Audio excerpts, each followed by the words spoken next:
In an era of fearless warriors, where danger lurked at every corner, one man stood out, not just for his speed, but for his wild, untamed spirit. He was charismatic, unpredictable, and utterly fearless. A man who lived as hard as he raced. This is the story of James Hunt, the Rockstar of Formula One. Born in 1947, James Hunt wasn't bred for motorsport. He came from a well-off family and was expected to follow a respectable career path. But Hunt had other ideas. The moment he sat in a racing car, he knew this was where he belonged. In the junior ranks, he was raw, fast, but reckless. He crashed often, earning the nickname Hunt the Shunt. But behind the chaos was raw talent, a natural ability that couldn't be ignored. Enter Lord Hesketh, a young aristocrat with a love for racing and an appetite for excess. Together, they formed Hesketh Racing, a team that defied tradition, arriving at races in private jets, drinking champagne, and proving that Formula One didn't have to be all business. But this wasn't just a gimmick. Hunt had the skill to back it up. Against all odds, he won his first Grand Prix in 1975 at Zandvoort, shocking the establishment. The Playboy had arrived. In 1976, Hunt got his big break. McLaren signed him, putting him in a title-winning car. But there was just one problem: Niki Lauda. Lauda and Hunt were polar opposites. Lauda was calculated, disciplined, the ultimate professional. Hunt, a wild, aggressive risk-taker. Their battle for the 1976 World Championship would become one of the most legendary duels in Formula One history. The season started rough. Hunt was disqualified in Spain, stripped of victory at Silverstone, and constantly battling controversy. But while the politics raged, Hunt focused on one thing: beating Lauda on track. Then, disaster struck. At the Nürburgring, in a race Lauda had tried to cancel due to dangerous conditions, the Austrian crashed at high speed. His car burst into flames. He was given last rites in hospital, his lungs filled with toxic smoke. The title fight seemed over, but Lauda wasn't finished. In a show of superhuman resilience, he returned, still bandaged, still in pain. The championship would go down to the final race in Japan. Fuji, torrential rain, the final race of the season. If Hunt won, he was champion. If Lauda finished ahead, he would retain his crown. The pressure was unbearable. Lauda, unable to see in the downpour, made a decision few champions would dare. He chose survival over glory. He pulled into the pits and walked away, leaving the title open for Hunt.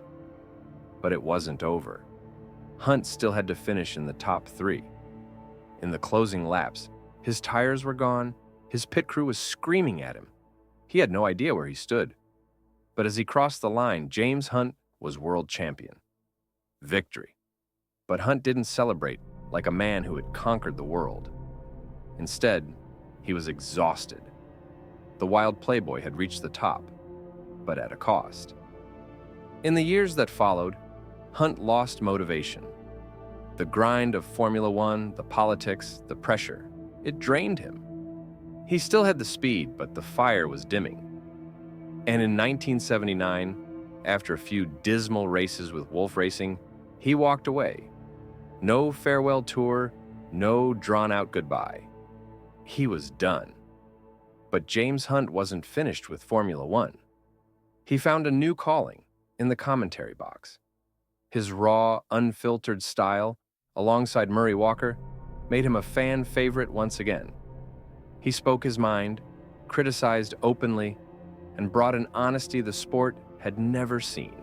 And these normally aspirated engine cars are a very different kettle of fish to drive, he says. And all I can say to that is bullshit. So anyway, there goes Arnoux. But the playboy lifestyle had taken its toll. Years of smoking, drinking, and excess had left their mark. On June 15, 1993, at just 45 years old, James Hunt suffered a fatal heart attack. One of Formula One's most charismatic stars was gone. James Hunt was never meant to be an F1 driver by the establishment's standards. He wasn't polished, he wasn't political, but he was real. He lived life on his terms, and for one glorious season, he ruled the world. A man which you never forget when you know him. So James, I mean, there are very few people which I say they are still alive, you know, even they are dead since many years. If you can say this about somebody, he has been outstanding, because the people you forget. But the people who, especially for my life, and Hunt was a big part of that, I will never forget. He's still alive for me. James asked me if I can give him a lift. I said, yes, certainly I will do that. And I said, listen, you be at 7 on the airport, because I have to leave. I can't be late for this test. Ferrari will fire me. So James said, yes, I'm coming. And 5 to 7, he turned up at the airport with the same lady, which was dressed in all white. I remember this very well, like today. And all her white clothes was a bit dirty all over the place. I don't know what they have done. He had his radio on his shoulder. He always had this radio with him where he played music, and turned up completely pissed on the airport. So James, you are a disaster. Get in the plane, let me take off, and off we go. Down to Borica. James was sleeping. I had to wake him up with the plane. We're here. We dragged him out, and off he went to McLaren. I went to Ferrari. I went out in 3 laps. My engine blew up. I said, thank God the engine blew up. Now I have 5-hour rest for an engine change. I could sleep a bit. And then the practice went on. And suddenly there was big panic. A car crashed. Practice was stopped. I saw this McLaren parked on the right side of the long straight, and I said, there's not the tires on, the wheels on, there are no marks, there's nothing. What happened? And I got out of the car, and James was sitting in his car sleeping.